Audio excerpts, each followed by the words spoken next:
Shalom, bien-aimés, shalom, bienvenue sur Vase de Terre, notre média, pour partager l'évangile du Seigneur, Yeshua, l'évangile de Jésus, l'évangile du salut, l'évangile qui nous sauve. Voilà, soyez les bienvenus, shalom à tous. Voilà. J'aimerais partager encore une pensée, nous partager une pensée dans la continuité. Alors cette pensée, c'est concernant le mentorat. Voilà, le mentorat. Est-ce qu'en tant que chrétien, peut-on avoir un mentor? Est-ce que le chrétien peut avoir un mentor?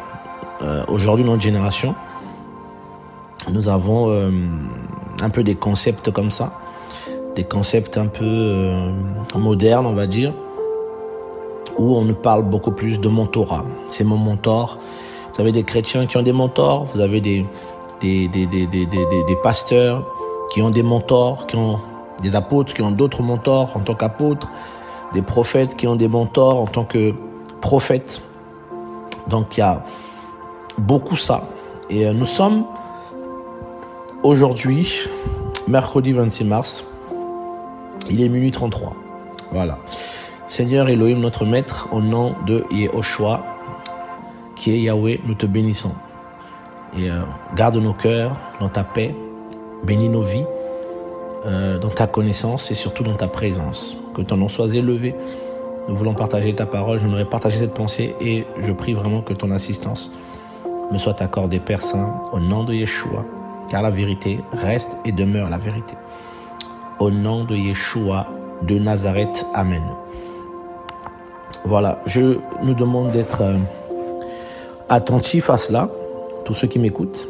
Et vous savez que le Seigneur nous enseigne, c'est vrai, mais nous voulons surtout rester bibliques, parce que dans la vie, en tant que chrétien, c'est la parole du Seigneur qui compte. Alors, il y a aujourd'hui beaucoup de concepts, et en tant que chrétien, on a la Bible, c'est la boussole. On doit se poser la question, mais qu'est-ce que dit la boussole? Qu'est-ce que dit la parole?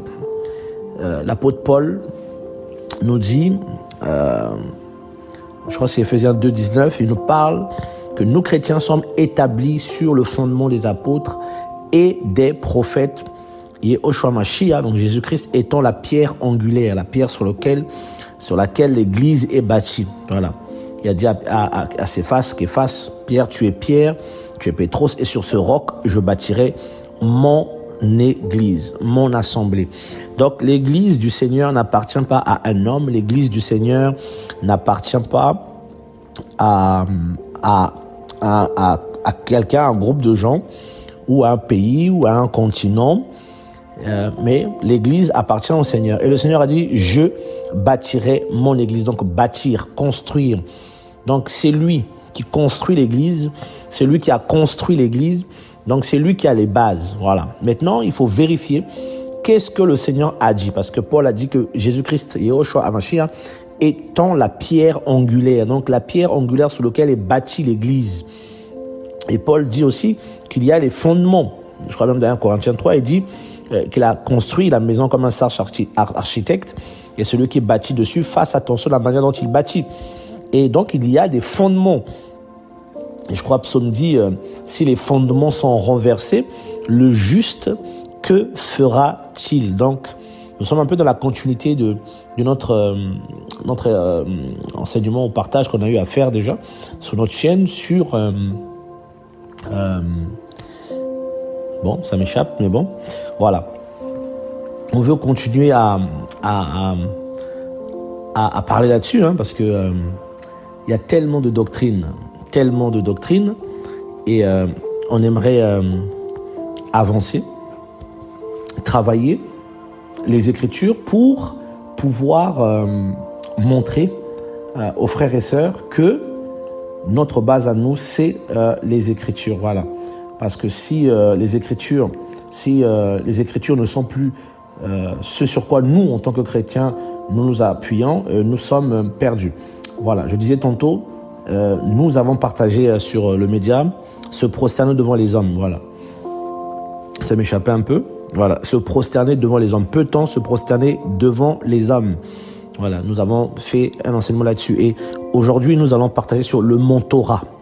Le mentorat. Doit-on, peut-on avoir un mentor? Est-ce une doctrine apostolique? Est-ce une doctrine prophétique, biblique? Ou est-ce des rajouts de la modernité actuelle? Alors, c'est une doctrine un peu que vous allez retrouver dans les entreprises, un peu le New Age, ça développe. Il y a aussi ce côté du développement personnel. Un mentor, c'est quelqu'un qui est là pour t'aider, tout ça. Mais il faut savoir que cette expression, le mot mentor déjà, c'était une personne je crois que c'est l'Odyssée, l'Odyssée d'Homère, voilà. Ulysse va en guerre, il va laisser son fils Télémaque, si ma mémoire est bonne, à Mentor, voilà. Mentor qui va enseigner à Télémaque la vie, tout ça, voilà. Donc, dans la pensée moderne, c'est ce mentor-là, cet homme, enfin, du moins, c'est ceux qui ont lu un peu, qui ont un peu pu lire un peu, quand on était au collège, tout ça, l'Iliade ou les Odyssées d'Homère, toutes ces choses-là. Donc, vous verrez que mentor va être celui qui va enseigner le fils de ce roi de Troie, si ma mémoire est bonne. Donc, on a ce concept dans les entreprises, dans le monde aujourd'hui. Et ce concept est aussi arrivé dans les églises. Mentor. Ah, j'ai un mentor, c'est mon mentor. Ah, j'ai mon pasteur. Ah, mais j'ai aussi un mentor. Ah, un tel est mon père dans la foi. Pour d'autres pères spirituels, quoique le père spirituel, c'est le Seigneur, parce que c'est lui qui engendre les esprits. Ah, celui-là, c'est mon mentor. Les gens cherchent les mentors. Et ce qui est devenu terrible dans l'église d'aujourd'hui, c'est que l'église d'aujourd'hui devient de plus en plus excellente dans la naissance des doctrines nouvelles. Donc, des choses que les apôtres n'ont pas connues. Et eux, ils mettent ça en place. Voilà. Donc, si vous prenez le dictionnaire pour lire mentor, vous allez voir, c'est un guide. Un guide expérimenté. Il y a un guide qui est là mais est-ce que dans la pensée du Seigneur, les hommes sont appelés à être nos guides? Il faut quand même faire attention parce que le mentorat n'a rien à voir avec le modèle biblique, des modèles dans la foi, parce que Yehoshua, Jésus est le premier modèle. Et puis Paul dit, imitez-moi, parce que lui-même était imitateur du Seigneur. Donc, nous avons des modèles. Mais la conception du mentorat n'est pas biblique, n'est pas dans la pensée biblique. Mais les modèles qui eux-mêmes ont pour modèle Yeshua, le vivant, c'est ceux-là les véritables modèles ou le véritable modèle dans la Bible, le modèle biblique. Paul était ce modèle, Jacques, Jean, Pierre et les autres apôtres étaient ce modèle. Mais le mentorat, en fait, il y a une forme de contrôle, il y a une forme de soumission. Voilà. C'est comme si tu avais un maître. C'est comme si tu avais un maître.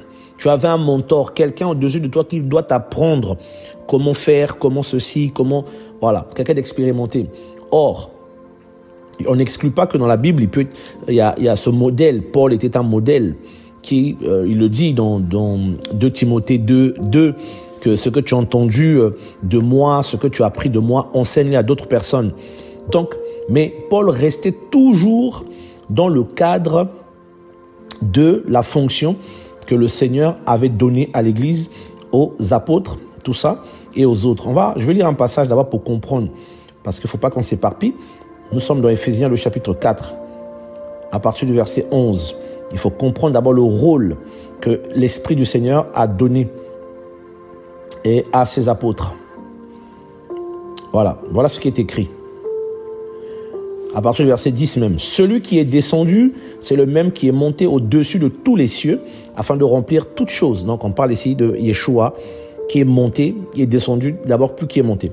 Et lui-même a donné en effet, donc c'est lui qui a donné, en effet, les apôtres et les prophètes et les évangélistes et les bergers, ou bien pasteurs, et docteurs, pour l'équipement des saints, pour l'œuvre du service, pour la construction du corps du Mashiach, jusqu'à ce que nous soyons tous parvenus à l'unité de la foi et de la connaissance précise, et correcte du Fils d'Élohim à l'état d'homme, à l'état de l'homme parfait, à la mesure de la stature, de la plénitude du Mashiach, afin que nous ne soyons plus des enfants ballottés par les vagues ayant porté ça et là à tout vent de doctrine, par le jeu des dés des humains, par leur habileté dans l'art de l'égarement. Vous voyez donc, qu'est-ce qu'ils ont eu comme mission, les apôtres, les prophètes, les docteurs, les pasteurs? Ce sont eux que le Seigneur a fait don aux hommes. Ce sont des dômes, des dons. D'accord? Ce sont des dons que Yahweh a donnés pour équiper les saints. Équipement, en grec, et si vous connaissez tout ce mot, il est devenu très célèbre, le mot kathartismos, qui tire son origine du terme kathartizo, redresser, ajuster, compléter, raccommoder ce qui a été abîmé, réparer, équiper. Ainsi, les divers services ont pour vocation, d'une part, à réparer les dégâts causés par le péché dans les âmes, et d'autre part, à équiper les disciples afin de rentrer à leur tour dans leur propre service. Donc, on voit que la première vocation, c'est d'abord la vie chrétienne. Donc, ils ont, pour l'équipement des saints, équipé à quoi? À une vie réparée. Parce que la marche chrétienne, c'est une vie. Donc, ces 5 services de la parole, parce qu'il y en a plusieurs, ces 5 services de la parole ont reçu l'ordre, la mission d'équiper les saints dans leur vie. Pour l'œuvre du service. Parce qu'il y a une virgule, hein, pour l'œuvre des saints, pour l'œuvre du service, donc le ministère. Donc, pour la construction du corps, donc, et aussi pour la construction du corps, donc le ministère ou le service, si vous voulez, et le développement des choses. Mais vous remarquerez une chose que l'apôtre va souligner, il dit, afin qu'on soit tous parvenus à l'unité de la foi et à l'état de l'homme parfait. Et Paul dit dans Colossiens, quelque part là-bas, 1,28, si ma mémoire est bonne, il dit, nous présenterons tout homme devenu parfait en Mashiach, ou en Christ. Donc, le but des ministères que le Seigneur a établis, c'est de présenter les gens à maturité. D'accord? Donc, quelqu'un ne peut pas prendre un service, quelqu'un ne peut pas faire le ministère s'il est dans sa tête, dans son cœur, un enfant. Parce que l'apôtre Jean, en parlant, il parle d'abord des petits-enfants, il parle des enfants, des petits-enfants et des pères. Donc, c'est pas n'importe qui peut se lever, enseigner aux gens la parole du Seigneur. Donc, il faut une certaine maturité, une certaine rencontre avec le Seigneur, une certaine vie avec le Seigneur, une certaine expérience avec le Seigneur. Et lorsqu'on est un peu jeune, un jeune disciple, le Seigneur peut mettre devant nous des modèles bibliques qui marchent comme le Seigneur et qui peuvent aussi nous enseigner. Mais c'est pas pour autant, il y a cette notion de guider ou de je sais pas comment. Donc, parce qu'il y a un partage bilatéral. D'accord? Et ce modèle biblique-là n'a rien à voir avec le mentorat qu'on retrouve aujourd'hui dans les églises. Le mentorat dans les églises, là, nécessite une espèce de soumission aveugle au mentor qui est comme un maître. Il y a comme un esprit de contrôle derrière. Donc, le mentor donne des ordres, tu écoutes. Il te dit ceci. Donc, des fois, surtout les pasteurs, il y a beaucoup de pasteurs qui deviennent esclaves d'autres pasteurs qui disent non, lui, c'est mon mentor. Donc, il faut qu'il donne une enveloppe quand il va le voir. Parfois, il faut qu'il se prosterne devant lui pour lui montrer que je suis ton sous-fifre, je suis inférieur à toi. Je suis, en fait, toi qui es disciple du Seigneur, esclave du Seigneur, tu deviens esclave d'un autre. Et ce mentorat a simplement fait que beaucoup de chrétiens sont devenus des idolâtres ou beaucoup de chrétiens sont devenus esclaves des êtres humains. Donc, ils ont en fait en réalité des maîtres. Parce que, à ne pas s'y méprendre, l'intonation même du mot mentor sonne, on dirait maître. Donc, beaucoup n'ont plus le Saint-Esprit pour maître, mais ou bien des frères et sœurs aînés pour conseiller, ou bien pour profiter de leur expérience, de l'enseignement, pour l'équipement, pour les équiper. Mais ça devient des maîtres. Comment est-ce qu'un dirigeant chrétien, un pasteur, un apôtre, un prophète, un docteur, dit d'un autre frère, « Oh non, mais c'est mon maître, c'est mon mentor, c'est mon guide, tout ça. Je ne suis pas suffisamment expérimenté. » Non. Timothée répond à l'appel. Paul le prend comme disciple, Paul le prend parce qu'il était jeune, il ne faut pas oublier que Timothée était un jeune. Voilà pourquoi Paul l'appelle aussi mon légitime fils dans la foi, parce que c'était des jeunes gens, avec Tite. Et Paul, comme un vieillard, ils vont l'accompagner dans le ministère que le Seigneur avait donné à Paul. Mais après, Paul va bien mourir un jour. Après, Paul a bien vieilli un jour. Après, Paul aussi passé du temps en prison. Ces hommes-là qui étaient de Timothée ont fait l'œuvre du Seigneur parce qu'ils ont appris, comme la parole le dit, le modèle biblique. C'est ce modèle, en fait, c'est un modèle de transmission.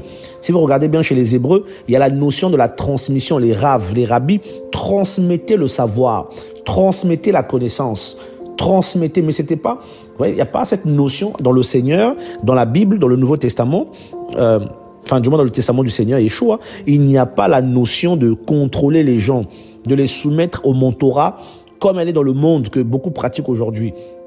Ah, c'est mon mentor. Parce que tu as déjà le Saint-Esprit. Si tu es quelqu'un qui prêche l'évangile, mais papa, si tu dois maintenant nous raconter des histoires ici, là, monsieur, on fait comment? Si maintenant tu as un autre mentor qui lui aussi te donne maintenant, on fait comment? Où est le Saint-Esprit là-dedans? Et vous faites l'erreur de beaucoup, des pharisiens, comme Marc 7, le verset 13 le dit, vous avez annulé la parole du Seigneur au profit de vos traditions. En fait, il y a des traditions qui sont des traditions d'hommes. Et la notion du mentorat, là, comme elle est pratiquée dans nos assemblées, dans les églises aujourd'hui, c'est pas une notion biblique, c'est une notion de contrôle, de soumission. Je vais prendre un passage, regardez ce que dit la parole. Nous sommes dans le livre de Matthieu. Allez. Alors, nous sommes dans Matthieu 23. Alors,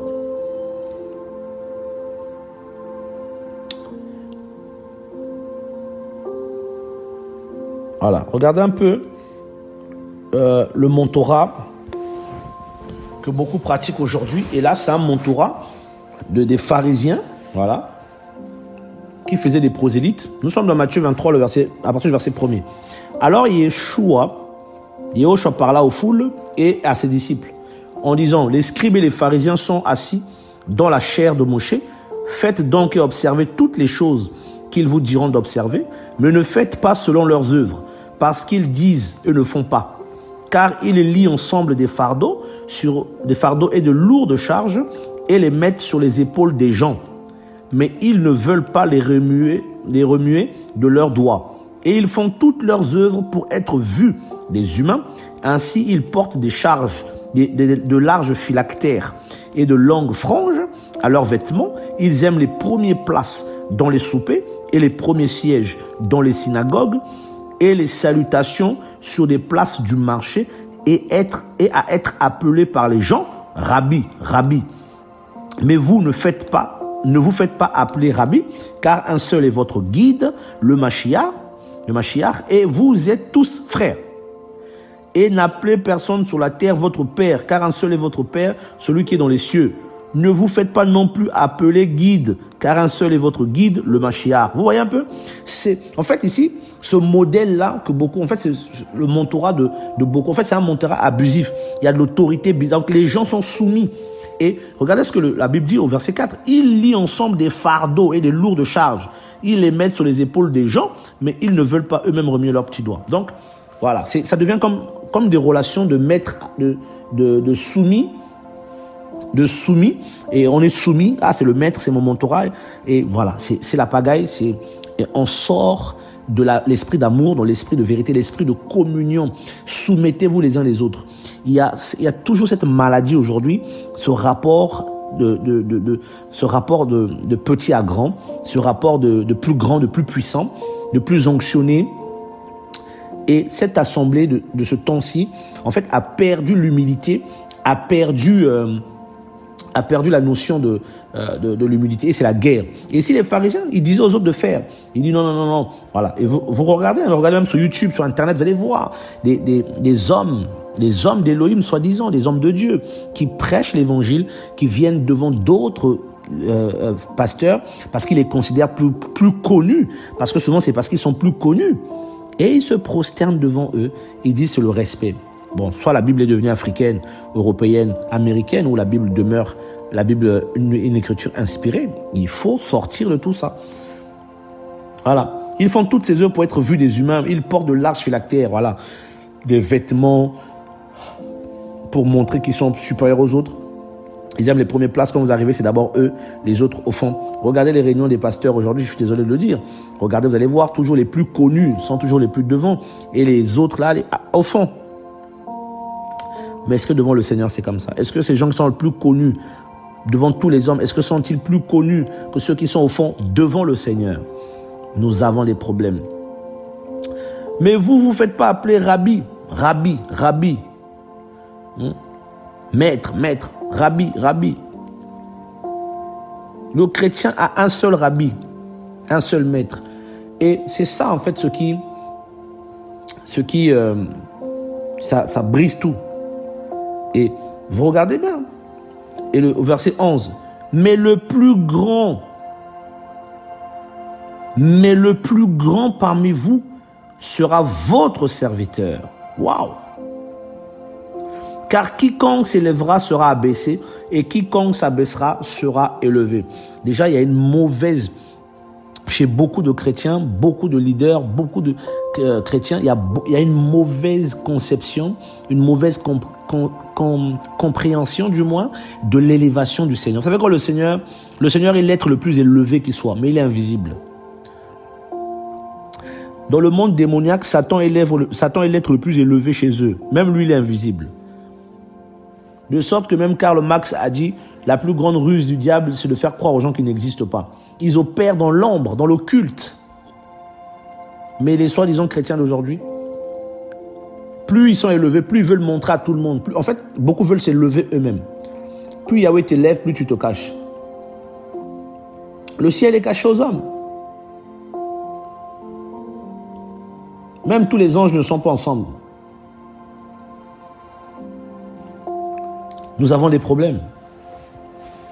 Qui va mentorer qui? Et le mentorer, c'est celui qui a un mentor, quoi. Le mentor et son mentoré. Le mentor lui dit quoi faire. Voilà, tu dois faire une offrande à ton mentor. Vous voyez un peu, en fait, les gens ne se rendent pas compte. Ça devient comme les fils d'Israël quand ils sont sortis du désert, quand Moïse est monté sur la montagne, et ils ont pris tous les trésors que Yahweh leur avait donné de l'or qu'ils avaient eu en Égypte en sortant, et ils ont fait un veau d'or. Et c'est ce que beaucoup font. Et ils sont devenus tellement voûtés pour certains, et d'autres, parce qu'ils sont tellement dans l'ignorance, ils ne comprennent pas que ces doctrines sont démoniaques. Ils ramènent des enveloppes à leurs idoles. Mais ces enveloppes que vous leur mettez, mais ce sont des êtres humains comme vous. Les dons là, c'est au Seigneur qu'il faut les emmener, pas aux hommes. À moins que vous soyez dans une secte mystique. Comment moi je vais emmener des enveloppes d'argent à un homme? Parce que c'est mon mentor. Parce que c'est mon père. Mais ça n'a aucun sens. Les offrandes là, c'est au Seigneur. C'est comme si on dit aux hommes, ah, c'est vous nos Elohim, ah, merci pour tout ce que vous avez fait pour nous. Non, ça c'est pas la pensée du Seigneur. C'est pas la pensée du Seigneur. C'est pas la pensée du Seigneur, mes amis. Un seul est notre guide. Un seul est notre guide. Un seul. Un seul. Et ce guide-là, c'est qui? Je ne dis pas qu'il ne faut pas avoir du respect, de la considération pour nos devanciers, les gens qui étaient là avant nous, des services, parce qu'il y a des aînés, oui, dans la foi, bien sûr, on est d'accord avec ça.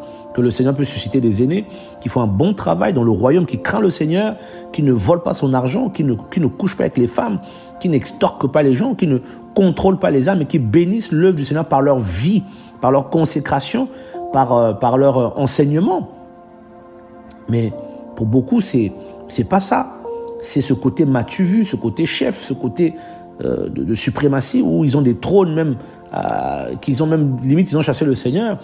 Et la parole dit ceci, nous sommes dans le livre de Jean 14. On connaît tous ce passage. Jean le chapitre 14. Merci Saint-Esprit, Papa, merci. Oh Seigneur.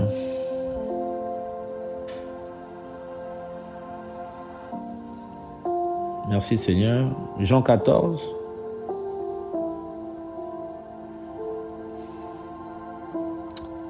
Le verset 16. Et moi, il dit, et moi, je prierai le Père, il vous donnera un autre paraklétos. Ce mot est très intéressant en grec. Il a été traduit un peu dans certaines versions de la Bible par consolateur. Mais j'aimerais faire une petite étude, vous qui aimez la parole. Nous allons un peu regarder ce mot-là, qui a été traduit en français par consolateur, dans le grec, paraklétos. Ce mot veut dire convoquer. Donc quelqu'un qui est convoqué ou bien appelé aux côtés. Appelé aux côtés. Appeler à l'aide. Quelqu'un qu'on a appelé à l'aide. Quelqu'un qu'on a appelé à l'aide. Celui qui plaide la cause d'un autre, un juge, un plaideur, un conseil pour la défense, un assistant légal, un avocat. Voilà le Paraclétos 1, le conseiller que nous avons. Donc, en tant que chrétiens, nous avons d'avoir ce conseiller-là. Voilà pourquoi beaucoup font des erreurs et ils n'avancent pas. Vous vous imaginez, homme frère, je suis souvent choqué quand je vois certains prédicateurs, certains chrétiens, certains pasteurs disent ils vont aller prier avec un homme d'Élohim, un prédicateur, et parce qu'en allant là-bas, ils espèrent que cet homme-là va leur imposer les mains pour que leur ministère soit impacté, pour qu'eux aussi, à leur tour, ils commencent à manifester l'onction que lui manifeste. Déjà, un, vous êtes dans la convoitise. Deux, vous êtes ignorant, parce que la Bible dit que tout don parfait descend d'en haut, du près du Père. Comment est-ce que des chrétiens, mais quel malheur. En fait, au lieu d'aller voir le Père dans sa présence, vous allez voir les hommes. Mais vous allez pas recevoir l'esprit de puissance qui vient du Seigneur. Vous allez recevoir l'esprit de cet homme-là. Et s'il est mystique, il va vous envoûter. Parce que c'est pas un homme qui nous donne. C'est le Seigneur qui donne. Je disais il n'y a pas longtemps là dans l'enseignement qui vient d'être diffusé, Élie n'a pas cherché Élisée. Élisée n'a pas cherché Élie. Moïse n'a pas cherché Josué. Josué n'a pas cherché Moïse. Les apôtres n'ont pas cherché Yehoshua. Yehoshua a cherché les apôtres. Il les rencontrait. Les apôtres ne l'ont pas cherché. Ils n'ont pas prié pour recevoir l'onction. Il a dit, allez dans la chambre haute, attendez là-bas. La plupart des hommes que le Seigneur a appelés, qui ont marqué leur génération, ce n'est pas des gens qui voulaient ces choses-là. C'est tombé sur eux. C'était leur appel depuis l'éternité. Pourquoi courir? Pourquoi chercher à être proche d'un apôtre, un bishop, un prophète, parce qu'on pense qu'on va recevoir l'onction? Mais ça, c'est quelle conception des choses? Ça, c'est quelle immaturité? Ça, c'est quel envoûtement? L'homme ne donne pas ce qui vient du ciel. La Bible dit, celui qui est né de l'esprit est comme un vent. Celui qui est né de l'esprit, pas né d'un homme. Ce n'est pas l'imposition des mains. Quand on dit que Paul a reçu, Paul parle de Timothée, il dit les dons que tu as reçus par imposition des mains. Mais ce n'est pas des choses que Paul a voulu, c'est des choses qui ont été programmées depuis. C'est le Seigneur qui permet ça. Ah tiens, je vais aller voir tel prophète, il va prier pour moi, comme ça pour que mon ministère soit impacté. Commence d'abord à prier celui qui appelle. Celui qui appelle le ministère. Parce que Paul lui-même dit dans Romains 16, 9, là-bas, si ma mémoire est bonne, ou l'inverse, il dit c'est pas celui qui court, ni celui qui veut, mais c'est Elohim qui fait grâce. Donc c'est le Seigneur qui fait grâce. Voilà pourquoi vous êtes contrôlés. Voilà pourquoi vous avez des mentors qui vous contrôlent bien comme il faut, ce que vous devez manger, à quelle heure vous devez prier, comment vous devez prier. Vous ne connaissez même pas le Seigneur. Celui qui a été convoqué à nos côtés pour nous aider, c'est le Saint-Esprit. Celui qui a été appelé à nos côtés par Clétos, ça veut dire appelé à nos côtés. C'est lui, le Saint-Esprit qui est appelé à nos côtés. Celui qui a été appelé pour nous, à l'aide, c'est lui. Il est venu pour nous aider à prier, à intercéder, à vivre, à faire l'œuvre. Celui qui t'a appelé au ministère, il doit t'aider. On peut avoir des conseils des aînés, je veux bien. Mais si l'œuvre que tu fais tout le temps, c'est les hommes qui doivent te dire quoi faire. Mais tu es un immature, tu es un enfant, tu n'es pas prêt à faire l'œuvre. C'est des hommes matures qui font l'œuvre. Un juge, pourquoi? Parce qu'il juge nos pensées, il juge nos actions, il juge nos actes. Un plaideur parce qu'il plaide pour nous. Un conseil pour la défense parce qu'il nous donne des conseils. Un assistant légal parce qu'il est notre père. Un avocat parce qu'il nous défend. C'est lui d'abord, vous voyez? C'est lui notre guide, notre véritable... Si les chrétiens doivent avoir les mentors, là, c'est le Saint-Esprit. Frères et sœurs, il y a un problème. Et moi, je prierai le Père, il vous donnera un autre Paraclétos pour demeurer avec vous pour l'éternité. Mais quelle grâce, infiniment magnifique. Il demeure avec nous pour l'éternité. L'esprit de vérité que le monde ne peut recevoir parce qu'il ne le voit pas et qu'il ne le connaît pas. Mais vous le connaissez car il demeure avec vous et il sera en vous. Je ne vous laisserai pas orphelin, je viens à vous. Waouh! C'est magnifique ça. C'est magnifique. Il y a trop d'idolâtrie Les gens courent vers les hommes, ils se prosternent devant eux, ils sont soumis à eux. Non, c'est mon mentor. Et ces gens-là prennent la place du Seigneur dans la vie de beaucoup. Waouh, le verset 26 pour finir avec ce passage.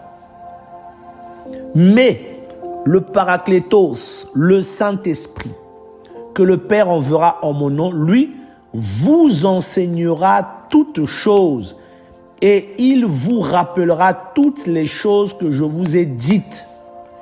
Vous croyez que le Seigneur n'était pas un grand sage? Yeshua de Nazareth n'était pas un grand sage? Mais il dit, le Paraclétos va demeurer avec vous. Là, c'est Yeshua en tant qu'homme qui parle. Il dit, il va vous enseigner. Il vous enseignera toutes choses. Et il vous rappellera toutes les choses que je vous ai dites. Donc, c'est une grâce pour nous, parce que le Saint-Esprit nous rappelle les choses que le Père ou que la parole nous enseigne. Et Jean, l'apôtre, dit, il dit ceci, je crois que c'est dans 1 Jean, on va aller le prendre. 1 Jean, le chapitre, je crois que c'est 1 Jean 1, si ma mémoire est bonne, non, 1 Jean 2. À partir, il y a le verset 20 et 28, normalement. Voilà. 1 Jean 2, 20. Et vous, vous avez l'onction de la part du Saint. Et vous connaissez toutes choses. Donc voilà, cette onction-là, que le Saint nous donne, donc l'Esprit, nous enseigne toutes choses. Et au verset 28, si ma mémoire est bonne aussi, 26 et 28, 27 du moins. Oh Seigneur, aide-nous. Et vous, l'onction que vous avez reçue de lui, demeure en vous, et vous n'avez pas besoin qu'on vous enseigne. Mais comme la même onction vous enseigne toutes choses, et qu'elle est vraie, et n'est pas un mensonge, et selon qu'elle vous l'a enseigné, vous demeurez en lui. Frères et sœurs, voilà d'abord le premier, avant d'aller chercher les hommes pour mon tort, parce que je ne pense pas, dans la Bible, les gens couraient après. Non, c'était le Seigneur. Non, il y a même des gens qui viennent dire, ouais, je veux que tu sois mon mentor. Ils vont voir un pasteur, je veux que tu sois mon mentor, mais le Saint-Esprit que tu as reçu là, c'est pourquoi. Vous voulez tellement dépendre des hommes, vous voulez tellement des prosélytes, des êtres humains, que vous abandonnez le véritable Elohim, le véritable conseiller, l'admirable conseiller. Parler comme ça, ce n'est pas de l'orgueil. Ou dire, ah non, il est lui parce qu'il est ignorant. Non. C'est d'abord le Seigneur. C'est lui le guide. Il peut mettre devant nous des frères et sœurs pour nous aider, mais ce n'est pas quelque chose qui devient un esprit de contrôle tous les jours, tout le temps. Tu es où? Viens, je veux te voir. En plus, avec autorité, on te dit, viens ici, comme des enfants. Hein? On mélange l'évangile avec la culture, souvent africaine, européenne. Tout est mélangé. Des serviteurs du Seigneur deviennent comme des enfants. Venez ici, viens ici. Tu fais quoi? Machin. Mais c'est terrible. Des hommes et des femmes que le Seigneur a donné son esprit pour faire son œuvre. Ils vont se soumettre aux êtres, chez certains êtres humains comme eux, ils deviennent là comme des bébés, comme des enfants, ils sont soumis et incapables de faire ce que le Seigneur attend d'eux parce qu'ils ont des mentors, des gens qui doivent les guider à vie. Comment faire l'œuvre, comment faire le ministère, comment prier, comment jeûner, comment atteindre. Ils disent même comment ouvrir tes yeux spirituels, comment faire pour recevoir l'onction. Mais mes amis, mais vous êtes envoûtés, qu'est-ce qui se passe? Comment faire pour recevoir l'onction? Mais c'est le Seigneur qui donne l'onction. Comment faire pour être dans le prophétique? Mais c'est quoi ces enseignements? C'est le Seigneur qui fait tout. Tout don parfait descend de lui. Donc vous avez les techniques pour ouvrir vos yeux spirituels. Là, ça devient la kundalini, ça devient la sorcellerie. C'est le Seigneur qui ouvre les yeux des prophètes, des enfants du Seigneur, comme lui le trouve bon.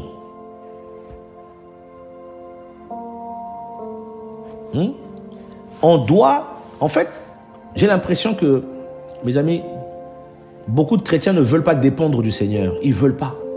Ils veulent des hommes, il faut qu'il y ait quelqu'un pour les aider. Parce qu'ils ont toujours besoin d'aide. Nous sommes dans le psaume 32. Oh Seigneur, merci. À partir du verset 8 même, on va lire là.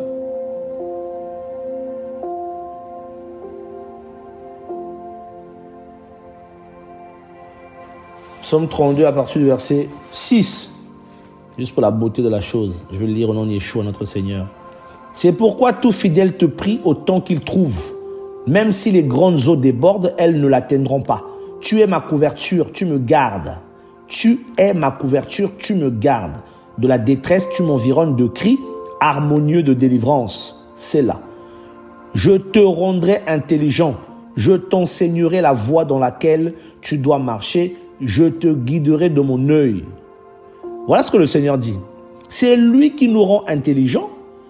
C'est lui qui nous enseigne. Et c'est lui qui nous guide. Et j'aimerais dire ça à tout chrétien. Et j'aimerais aussi dire ça à tous serviteurs du Seigneur. Parce que souvent, quand beaucoup débutent dans l'œuvre du Seigneur, dans le ministère, les pauvres, ils sont choqués. Surtout quand il n'y a personne qui est avec eux, là, ils vont chercher les maîtres, chercher tout de suite quelqu'un qui va les guider. Non, ce n'est pas forcément aussi important de trouver absolument quelqu'un qui va être devant nous. Non, tu n'as pas eu de père, tout ça. Oui, Élie le Tishbite, c'est tout, comme disait quelqu'un. Élie le Tishbite, c'est tout. Le Seigneur a dit à Élie, va oindre Élisée, fils de Shaphat, pour prophète à ta place. Quand il a oint pour prophète, il n'a pas dit, bon, je vais t'enseigner comment être prophète. Non, il a oint pour prophète. Le jour où Élie a mis l'huile là, sur la tête d'Élisée, là, c'était pour oindre comme prophète. À sa place, déjà, c'était.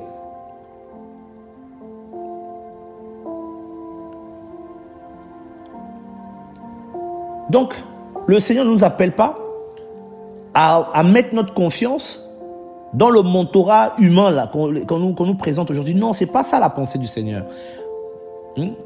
L'homme ne doit pas se confier à l'être humain. Neveim. Chez les prophètes, nous sommes dans le livre du prophète Jérémie. Au nom puissant de Yeshua de Nazareth, le seul qui a vaincu la mort. Seigneur, merci. Vous connaissez tout ce passage. J'aime bien ce passage-là, moi. Jérémie 17,5. Voilà. J'aime beaucoup ce passage. Ainsi parle Yahweh. Maudit soit l'homme fort qui se confie dans un être humain, qui fait de la chair sa force et dont le cœur se détourne de Yahweh. Qui fait de sa chair sa force. Voilà. Vous voyez, quand l'homme prend la place du Seigneur, c'est la chair. Et ce passage en hébreu, Achour Agever Asher Yifta Be Adam, Achour qui veut dire malheur ou encore malédiction, ou maudit. Et le mot ici, Agever. Agever, donc A c'est le, Gever, chez les Hébreux c'est le fort, l'homme fort, les capacités, l'homme qui a des capacités. Vous voyez un peu? L'homme qui a des capacités. C'est ça le Gever. Et chez certains maîtres hébreux, maîtres rabbins, le Gever, c'est le côté un peu, genre qui est un peu aussi lié à l'orgueil de l'homme. C'est ce côté de sa force, ce côté de ses capacités. Le Gever, c'est aussi ce côté humain sur lequel on peut se... Voilà, tout ce qui est cette force-là de l'espèce humaine. Les Gever, les Geburim, comme disent les Hébreux, les Geburim. Frère, si tu te confies aux capacités humaines, tu seras maudit. Si tu te confies. Donc, si le Seigneur t'a donné des capacités, et il a fait de toi un Gever, un homme qui a des capacités, si tu te confies dans l'être humain, tu seras maudit. Tu seras maudit. Et si tu pointes plus sur ta force, sur la chair, c'est que ton cœur se détourne du Seigneur. Et c'est ce que beaucoup font. Et beaucoup se détournent du Seigneur. Et vous verrez cette doctrine dans les églises. Beaucoup. D'autres, même s'ils ne disent pas, oui, moi j'ai un mentor, mais leur attitude, ça devient le mentorat. Ils ne sont pas capables d'être dans l'autonomie. Ils ne sont pas autonomes spirituellement. Ils ne sont pas autonomes avec le Seigneur. Ils ne sont pas autonomes. Donc, les années après les années, ils sont là toujours comme des enfants. Ça tourne en rond dans les assemblées. Ça tourne en rond dans le service. Ça tourne en rond. On ne sait pas quoi faire. On tourne en rond. Et un jour, voilà, fini. Parce qu'on attend qu'on nous dise des fois quoi faire. Il y a toujours cette trappe. Qu'est-ce que je dois faire? Le mentor a dit quoi? Qu'est-ce que le mentor me dit de faire? Qu'est-ce qu'il faut faire? Et d'autres, c'est même grave. Ça devient carrément de l'esclavage. Il faut laver leurs vêtements, il faut laver même leurs sous-vêtements. Pour beaucoup, c'est terrible. Ils vous font faire à manger. Vous venez chez eux à genoux d'abord, après, ils te font attendre pendant des heures et des heures. Et genre, on te forme. Mais non, frère, tu es devenu président, là. Tu es devenu roi. Et ça, c'est pas bon. Où est le Seigneur? Où est la simplicité du Seigneur? Où est la simplicité du Seigneur? Les apôtres aussi, à un moment, ils ont commencé à piquer, ils ont commencé à se battre. Qui est le plus grand parmi eux? C'était qui? Qui parmi nous va être le mentor de l'autre? Moi, je suis arrivé avant toi. Moi, c'était d'abord moi. Moi, je l'ai rencontré au lac de Génézareth. On avait commencé la pêche. Nous, on était les premiers. Toi, tu n'étais pas là au début, toi. Toi, tu n'as pas vu comment ça a commencé. Moi, j'étais là avant toi. Donc, parce que j'étais là avant toi, je suis le plus grand. Je dois te mentorer. J'étais là avant toi. Moi, j'ai vu le commencement de l'œuvre. J'ai vu comment ça a commencé. Mais c'est bien, tu as vu comment ça a commencé. Ah bon, mais le ciel, ça a commencé comment? Le mentorat veut toujours vouloir dominer. Quelqu'un peut venir aussi hier et peut t'apporter beaucoup. Il peut donner des conseils. C'est terrible. Je prends un passage dans les Écritures. Nous sommes dans le livre de Matthieu, le chapitre 20. Excusez-moi, à partir du verset 25. Mais Yehoshua les appela. À cause déjà de Jean et son frère qui voulaient la première place. Mais Yehoshua les appela et leur dit, vous savez que les chefs, vous savez que les chefs des nations dominent sur elles en maître et que les grands leur font sentir leur autorité. Ah oui, les grands font sentir leur autorité aux plus petits. Mais il n'en sera pas ainsi parmi vous. Au contraire, si quelqu'un veut devenir grand parmi vous, qu'il soit votre serviteur. Si quelqu'un veut être le premier parmi vous, qu'il soit votre esclave. De même que le Fils d'humain n'est pas venu pour être servi, mais pour servir et donner son âme en rançon pour beaucoup. Seigneur, aide-nous à être comme toi.